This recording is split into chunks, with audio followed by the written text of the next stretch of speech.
Hallelujah. स्वागत है आप सबका मेरी भविष्यवाणियों की पुस्तक में।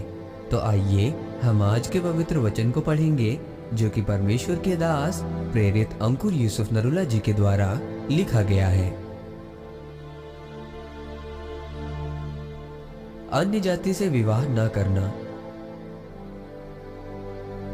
जैसा कि पहला राजाओं अध्याय 11 उसकी 2 आयत में लिखा है, वे उन जातियों की थी जिनके विषय में यहोवा ने इस्राएलियों से कहा था, तुम उनके मध्य में न जाना और ना वो तुम्हारे मध्य में आने पाए। वे तुम्हारा मन अपने देवताओं की ओर निसंदेह फेरेंगी। उन्हीं की प्रीति में सुलेमान लिप्त हो गया। मेरे प्रियो, बाइबल बताती है कि सुलेमान पाप करके परमेश्वर का विरोधी बन गया, तो परमेश्वर ने लोगों के दिलों को उभारा कि वो जाकर सुलेमान का नाश करें। और सुलेमान का नाश करने वाले सिर्फ बाहर के लोग नहीं थे, बल्कि उसके घर के लोग थे। बाइबल में पहला राजाओं अध्याय 11 उसकी 23 आयत में लिखा है कि सुलेमान का ऐसा व्यक्ति विरोधी हो गया जो अपनी जगह पर आराम से बैठा हुआ था। उसे किसी चीज की कमी नहीं थी, लेकिन वो कहता है कि मेरा दिल कर रहा है कि मैं वापस जाकर शत्रुता करूं।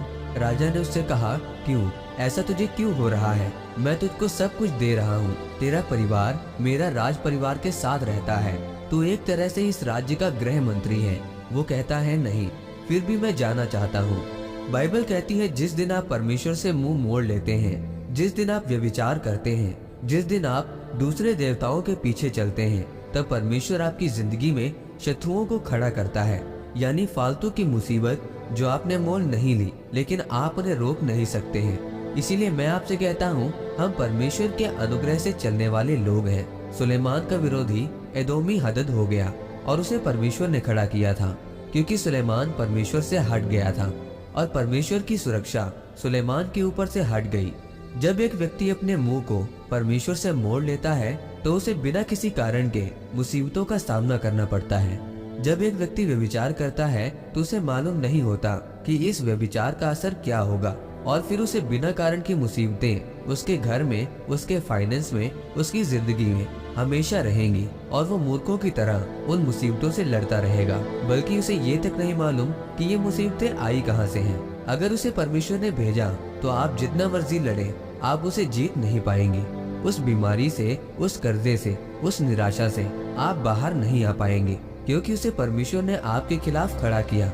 मेरे प्रियो, जब आप व्यभिचार को छोड़ते हैं और फिर आप परमेश्वर से मेल मिलाप करते हैं, तब परमेश्वर आपको आपकी जिंदगी में सबसे बड़ा स्पर्श देता है और सबसे बड़ी आशीष देता है।